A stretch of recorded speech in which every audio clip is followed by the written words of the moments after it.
They told the people it was a victory for Christendom. Trumpets sounded in European cities. Church bells rang in celebration. Pilgrims rejoiced that the Holy Land was once again open. Kings wrote letters of triumph. And yet, there was something no one was allowed to see. A treaty, hidden, forbidden, a scroll of ink and parchment so explosive, so heretical, that even priests were told to stay silent. A treaty written not with Christian hands, but forged in secret between a German emperor and a Muslim sultan. And for centuries, the church buried the truth. This is the story of that treaty, the one that never should have existed, the one that rewrote the Crusades from glory into betrayal. The year was 1228. Europe was still reeling from disaster. The Fifth Crusade had ended in shameful failure. Thousands of knights had marched proudly to Egypt, convinced they would break the back of Islam by conquering Cairo. But they had been humiliated. The Nile had swallowed their siege towers. Disease decimated their ranks. And the Muslims, led by a cunning young general named Al-Kamil, had played them like fools. But behind the scenes, a new crusader was preparing to depart. One who didn't wear the mantle of a typical holy warrior. His name was Frederick II, Holy Roman Emperor, King of Sicily, a ruler fluent in 6 languages, including Arabic. A man whose court was filled with philosophers, astrologers, scientists, and even Muslims. He was crowned by the Pope, but distrusted by the Church. In fact, when Frederick II delayed his departure for the Holy Land, Pope Gregory IX excommunicated him. He was labeled a sinner, a traitor, an enemy of Christ. And yet, this man would soon do the unthinkable. He would take back Jerusalem without shedding a single drop of blood. But how? Because Frederick had a secret, one he had cultivated for years. He had been corresponding with Sultan Al-Kamil himself, not with threats, but with flattery, not with armies, but with ideas. Frederick knew that Al-Kamil, though a nephew of the legendary Saladin, was not secure on his throne. The Muslim world was fractured.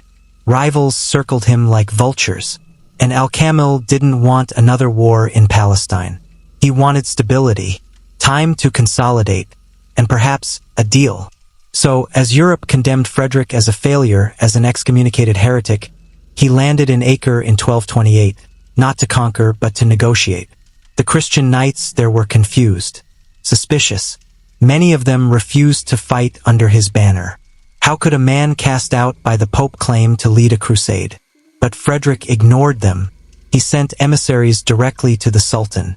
And on February 18, 1229, in the ruined city of Jaffa, something extraordinary happened. A treaty was signed.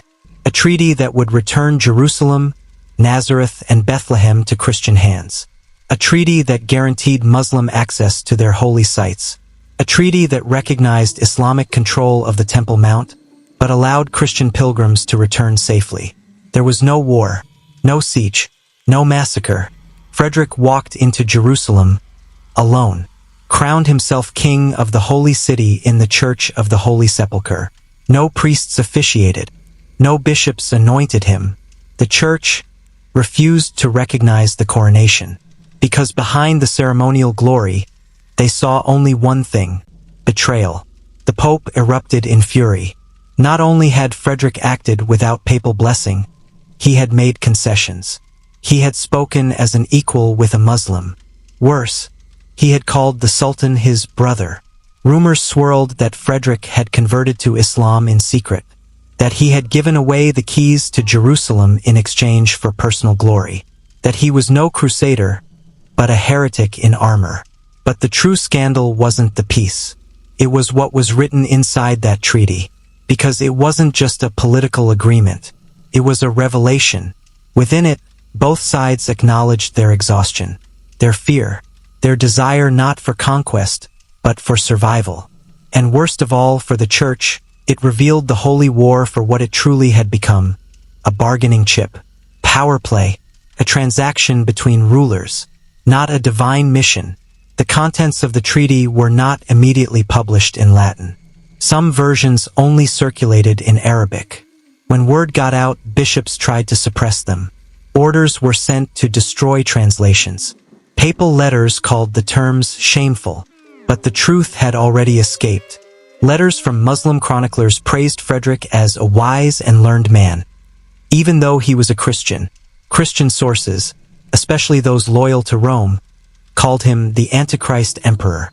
In a chilling irony, Frederick, the only Crusader king to reclaim Jerusalem intact, was also the only one excommunicated for doing so.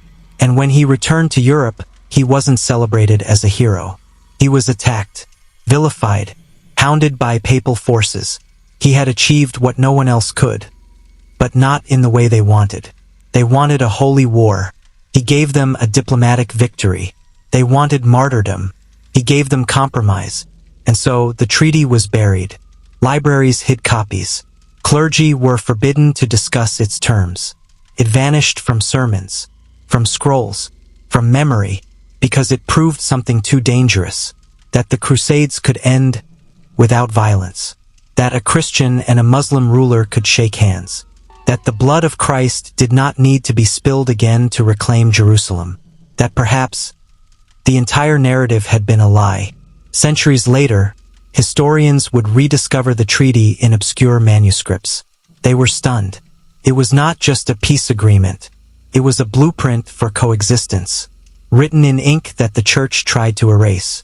A document that proved one thing, more terrifying than any war, that the walls between faiths were built by men, and that the most forbidden truth of the Crusades was peace.